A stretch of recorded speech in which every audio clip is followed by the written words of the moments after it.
Okay, good morning, guys.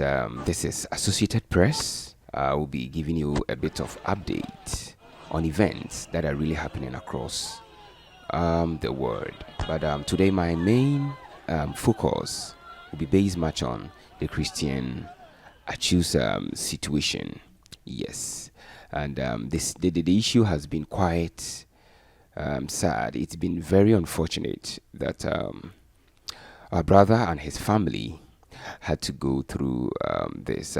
But then before, I'll encourage you to subscribe to my channel, Associated Press, GH, and like and also share so that my brother can also, have access to this news. So quickly to the issues surrounding Christian Atsu's disappearance. We are all aware of the earthquake, which really struck Turkey some few weeks ago. And, as I'm speaking with you now, the death toll is now 41,000, and survivors are still being rescued from, the devastating earthquake that really happened some weeks ago. But then the unfortunate thing, the unfortunate story, the unfortunate event surrounding the whole thing is our own brother, our own Ghanaian brother, who is a footballer and was plying his trade at Turkey. Sure. The news is quite unfortunate. Yes, because I have managed to go through his agent's press release that he has sent through the various media seeking for assistance in search of our brother. And I'm really looking at it. In fact, the issue is very strange. And I do not know why it has to get to this very extent. What is the Ghana Football Association? What is the Confederation of African Football really doing about this? This is our own. This is Africa. And a brother is applying for a trade, a footballer who has contributed his quota, to help national development. And unfortunately, not just even football, but he's a key part.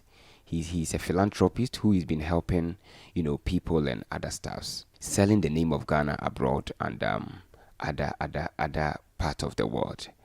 He's been into this disaster, and the FA is relying on third parties reporting of our brother's situation without even visiting grounds, without trying to find various means into rescuing our brother.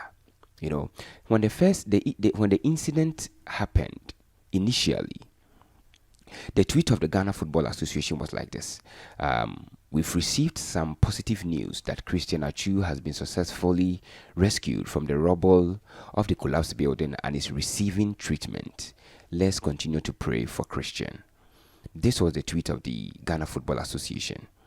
This really gave hope to most of Ghanaians that indeed this is really coming from the official FA Twitter handle. So there is hope, right? Few days later, things changed, and we realized that the case was a different thing altogether. All right. So we woke up another day, and the news was different this time.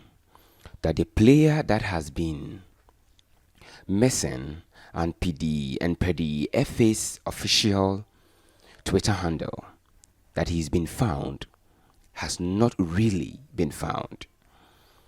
Very, very, very shocking, And what really brought about the whole mistrust for the Ghana Football Association and the Confederation of African Football is that the Confederation of African Football also tweeted that we are reassured to hear that Ghana's Atsu is recovering in the hospital following the devastating earthquake. So the whole story was like somebody is communicating to the FA and the person seemed not to have a clue as to what is going on grounds. People just make phone calls, and the information they get, they feed, the world with. And that is very, very, very unprofessional.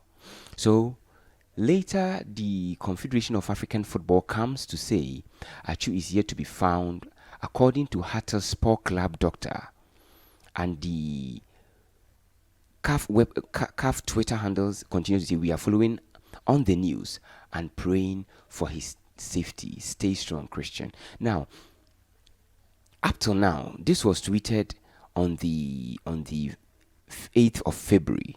I think we are in the 9th day, getting to the 10th, since the whole disaster, the whole event happened. And just recently, the agent of the player has also come out, to give a tweet, which is really giving a different dimension. Yeah, painting a real picture that the Football Association, the Ghana Football Association, the Confederation of African Football have no clue as to what is going on grounds. Death toll has surpassed 40,000 as I'm speaking, and we have Christian Atsu's agent in a worrying state, the family in a depressing state, communicating their sadness, communicating the unfortunate event they are going through to the outside world. And this is the tweet. Christian Atsu's agent says, we've been able to locate Atsu's exact room location, and we have found 2 pairs of his shoes. We received confirmation that thermal imagery was showing signs of up to 5 lives. However, real confirmation of life is through sight, smell, and sound. Things are moving incredibly slow, and as a result of that, many rescues are being delayed, and lives are being lost due to the lack of resources available to the workers. There is the lack of resources available to workers. There is the lack of resources, and this is the time the government of Ghana, the Ministry of Foreign Affairs, the Ghana Football Association, the Confederation of African Football will have to put up their resources together and travel to the site in search of our brother, because according to what Christian Atsu's agent is saying, there is the lack of resources available to workers in finding our brother. He says it is unfortunate that the club is not on the ground with us side by side in the search of Atsu. I don't really blame much of the club. Yes, they are the reason our brother is in this kind of trouble, but I don't really blame the club. The country must actually find a way to get the men resources to search for our brother. You could remember some years ago, some Canadians came to the Ashanti region. They came to Ghana, where they were kidnapped in Kumasi. The Canadian government had to send security people to come into Kumasi to rescue their citizens, and it was a successful mission. So what is going on here in Ghana? The presidency, let's pray so that our brother can be rescued. The government, let's pray. Now, what is prayer without works? It is good to pray, but we must also mobilize the men, put our resources together in search of our brother. So the tweet goes ahead to say their position and influence, accompanied with their local knowledge, would be extremely helpful. We implore the president of the club and mayor of Hatay, Lutfu Savas, to provide additional resources to speed up the rescue effort as a priority. Guys, this is the country we are in. So no wonder these guys, when they get the opportunity to play for the national team, they charge hefty sums. They charge big monies, because they know they don't care about them. They don't care about their welfare. They don't care about their state of being. They don't care about anything surrounding them. They know it. So when they get the chance to represent just imagine, had this been another country, an European country, an American country, the story would have been a different thing altogether. So a man, a family man, a breadwinner, someone whom people look up to is now in this state, and the country seems not to be doing anything about it. It's very unfortunate. And we are calling onto the Ghana FA that if they are doing anything, they should come out. If they are mobilizing, putting resources, the Confederation of African Football. And FIFA must charge these people to be up and doing, to be effective in the search of Christian Atsu. Because if it is happening to our brother and there is no help coming from, the mother associations that needs to be taking care of players' welfare, then it's going to be unfortunate. And subscribe to my channel, Associated Press, and like and share. Click the notification bell, and so that every news that we drop, you can really have access to it and share for a brother also to benefit. Yes.